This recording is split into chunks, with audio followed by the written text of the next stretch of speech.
hopefully. These are used Keycaps that I purchased.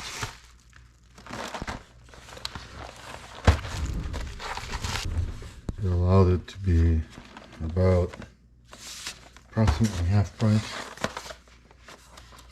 These are very kind of overpriced keycaps.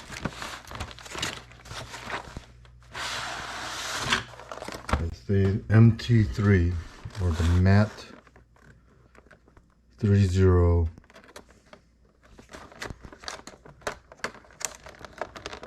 MT3 profile.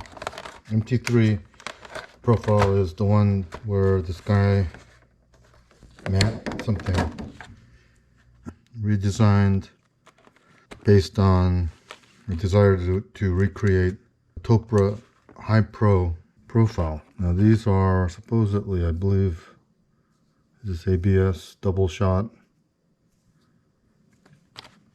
maybe, including number pad and hopefully the 1.75 right shift. Yes, I believe so. Yeah, I believe it's the 1.75 right shift, which should allow me to use it on 1800 layout boards like this. I have purchased this in the hope of installing it onto future purchase of the Keychron Q5 that's supposedly coming out in the next couple of months. Probably won't be for a few months more. Now these are, I don't know how dirty these are. By the way, I'm going to be installing these Holy Panda switches into that and underneath this and onto the Keychron Q5, hopefully. I'm going to clean these using what I believe is the best way of cleaning keycaps, using the UltraSonic Cleaner. Okay, so this is what I'm going to do. Take the Ziploc bag. I'm going to empty the contents of these keycap trays into each one. So here goes. So I assume that plastic rattling on each other hopefully won't scratch these up, at least not too much. They probably will be rattling against each other just a little bit. It shouldn't do too much damage.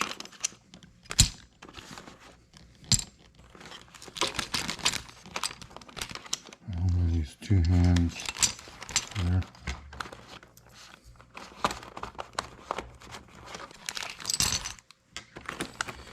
Hopefully these keycaps aren't even dirty, but who knows?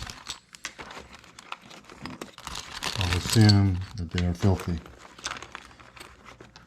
Based on appearance, they don't look too dirty though.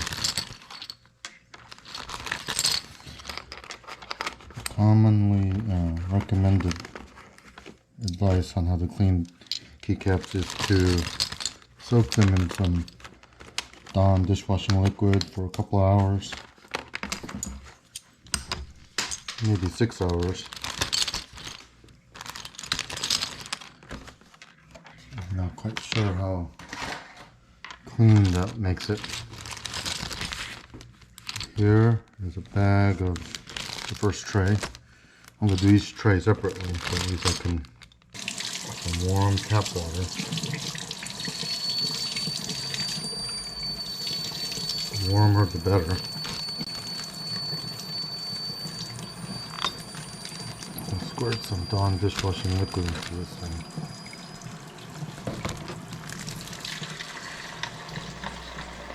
Since the past 15 years or so, the time of the YouTube and social media's rise and establishment, there's been a Tower of Babel phenomenon of knowledge and technology base that I've noticed. Usually after somebody establishes themselves as a guru on some fairly unimportant area of interest, there soon follows an explosion of postings, video uploads by people all over the world, with a subsequent establishment of a kind of a version 2 guru who are in many ways even more of an expert, more of a geek than the first generation guru. I've seen this pattern specifically on YouTube in areas of interest that I've had in things as diverse as knives, guns, fountain pens, computers, specific computer components, such as keyboards, particularly. For those who have at least a mild tendency to become autistically obsessed with materialistic pursuits, these so-called rabbit holes of knowledge that can be found in various forums throughout the internet, and more publicly and more visibly in places like YouTube. Now, this rabbit hole, which is a reference to Lewis Carroll's Alice in Wonderland when she followed the late March hare down his hole, leading to an ever maddening experience. It refers to this similarly ever maddening streams of obsessive pursuits that follow for those who choose to go down those rabbit holes. As an example, I'm currently trying to veer away from going even deeper into computer components, and specifically things like mechanical keyboards and switches that I see so many others going into. Now, here's a general idea of why someone like me will fall into such rabbit holes of knowledge in something as silly and ridiculous as mechanical keyboards. Now, since the late 1990s, most normal people were increasingly pulled into the gravitational orbit of computer technology and internet communications. Some of us spent every free moment we had online in this rapidly expanding worlds on the internet, which really began in the 1970s with very simple bulletin boards where sporadic postings by anonymous users worldwide could be seen. And this developed over a generation to the World Wide Web idea, where not only written posts, but eventually graphical interfaces with hyperlinks that led to other interconnections and ideas began to proliferate in early 1990. In small Ziploc. By the early 2000s, anyone with an interest in computers would be seen browsing obsessively on various forums, shopping on Amazon and eBay, and exploring all the just infinite items that one could purchase.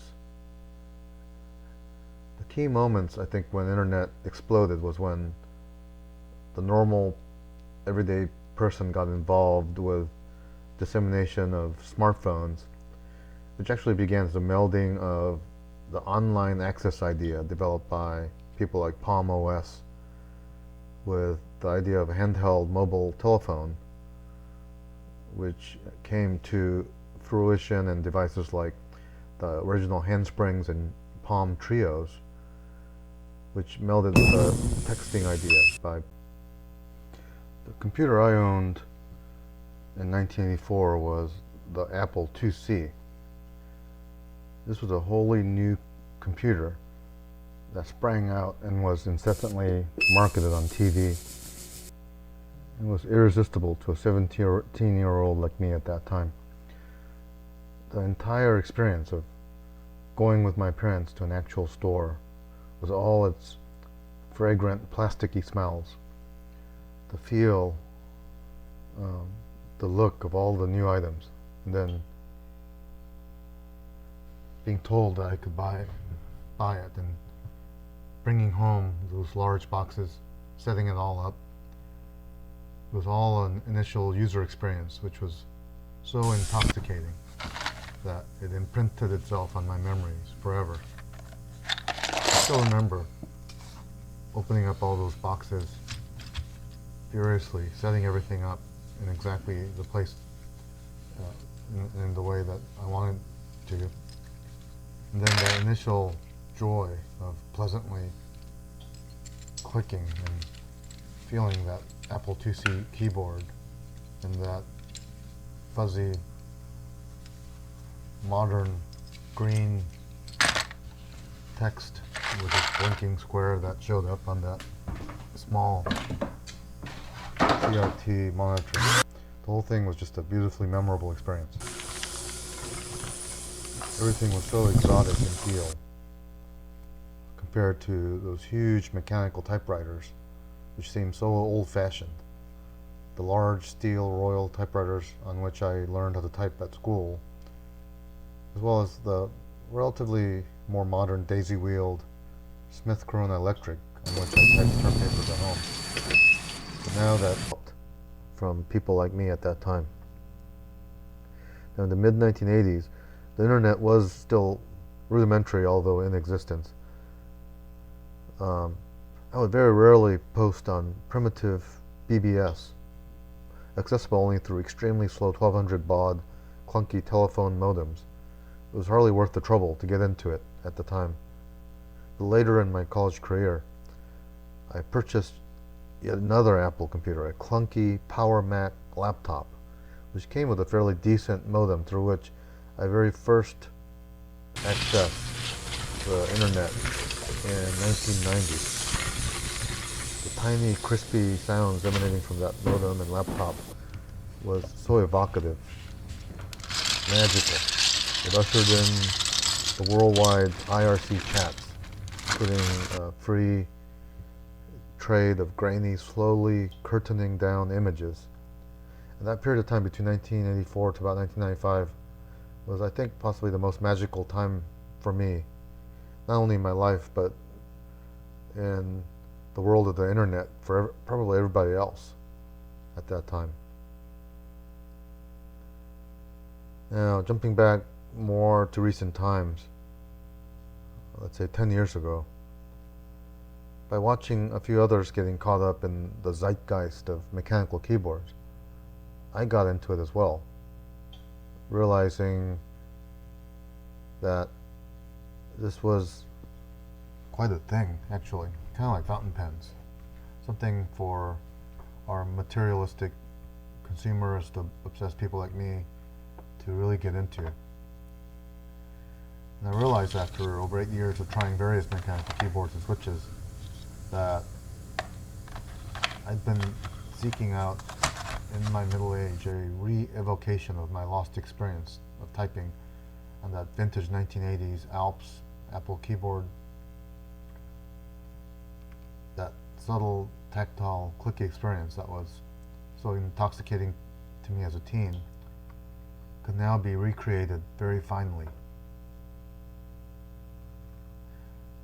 I am, like many other people, just another data point, just another normie caught up in the zeitgeist that uncountable others were also caught up in, as it turns out. I saw just in the past week a CNBC report from January 2020 about the phenomenon of the mechanical keyboard craze. And I reread my review of my first really good mechanical keyboard since then, the Topre RealForce high-profile keyboard, a review that I wrote for Amazon back in 2015. At that time, I was indicating that I thought the keyboard was the actual direct interface point of one with the computer and the internet, and as such, it assumed possibly the most important point and portal of one's online and computing experience. And knowing that this device, along with the monitor, is how we experience the computer sensually. Now, I purchased that Topre Japanese keyboard for an astounding price at the time of $300+ from Elite Keyboards, an early online mechanical keyboard retailer, which I think is now mostly defunct. Though quite interesting and sensual itself for its popping, photekq switches that the Topre have, I did find at the time that it was quite a different experience from what I recalled from my youth. and perhaps not quite what I was looking for. And over the years, I've tried a variety of other switches by cherry, gateron, kale, etc. And I found that what I really enjoyed were lightly tactile switches with audible but subdued clickiness. And only recently I assessed that this is because that most similarly recreates the ALP switches of the Apple IIc in my memories. Nowadays there are a variety of tactile switches, all with very precisely measured actuation points, tactility points, travel distances. And yet I've been trying to avoid becoming overly decadent over these minutiae of feelings. The fact that I can reliably determine the exact weightings and distances on each finger stroke is perhaps a bit hellish and kind of over-rendered. But this is precisely what many others online are doing worldwide. This level of autismo is probably in the realm of what I would call climbing the Tower of Babel. Teha Types is a chubby Korean dude, a computer keyboard YouTube geek, who began documenting his autistic level of keyboard disassembly, reassembly, tweakings, and lubrications, and physical rebuttressing to a kind of a premium feel that he's been doing since 2011. He offers his completed keyboards for thousands of dollars, and people actually buy them. Over the past 10 years, there have been numerous copycats, including Tay keyboards, and in the past 2 years, this guy named Keyboard on YouTube. And these three are a good example of this gradation, this climbing of the Tower of Babel that I referred to, specifically in the arena of keyboard and mechanical switch subspecialization that becomes kind of almost effete and kind of meaningless.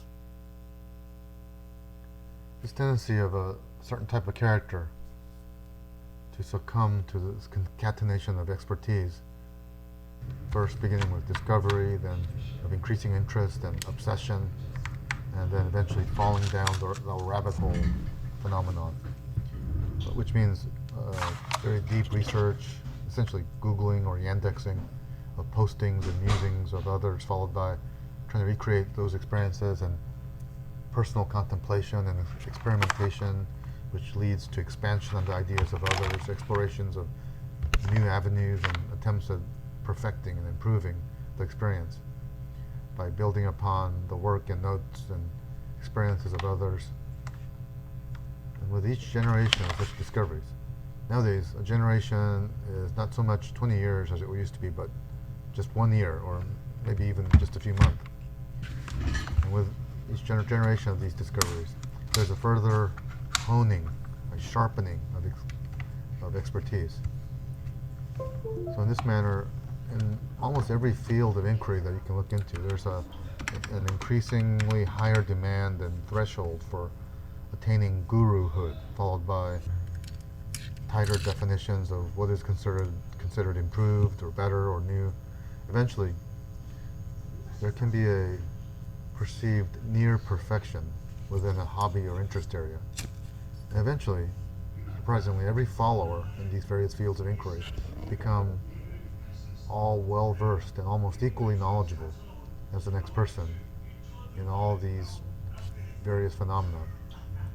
And so these huddled masses and communities, or what they call online communities, will discuss, dismiss, or validate the tiniest details in observation or experience, and the most meaninglessly obscure minutiae in the microcosmos of objects or feelings or sensations.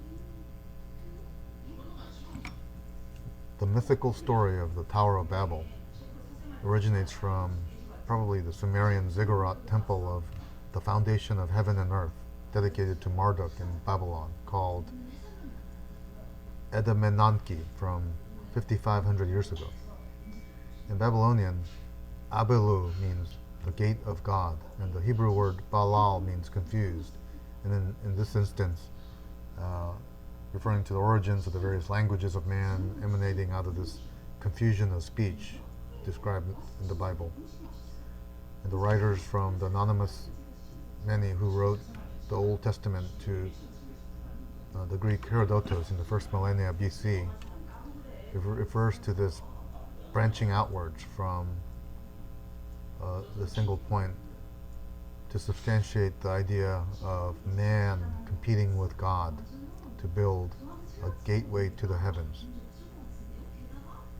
such that God scattered such men throughout the world to prevent this hopeless, meaningless sacrilege. That the meaning of this is lost in history and yet has been so written about is a testament to the importance of this topic, of this tendency of man to seek increasingly higher levels of knowledge to the point of eventually challenging God himself. Thomas Mann famously wrote of this tendency in his chapter of Die Zauberberg, Nobel Prize-winning Magic Mountain, wherein he discusses the challenging of God's supremacy in the inspired works of such men as Johann Sebastian Bach or M.C. Escher. Now, that's not to say that the rabbit holes found in various hobbies lead to a stairway to the heavens. Perhaps it does precisely the opposite. It is actually a descent into a personal hellscape of the mind. What's pertinent here is that cliche that one can reach the point of not really owning things, but rather having the things own you. At the same time that I desire to regenerate that magical experience that I had in my lost youth with my Apple IIc chiclet keyboard with its pleasant tactile clicking, I also know that trying to recapture my lost experiences is a hopeless quest, a meaningless quest. It is yet the delusion which has taken hold of me in this my final era of life. When one is near one's end, however, what else is there to keep one going but to dwell in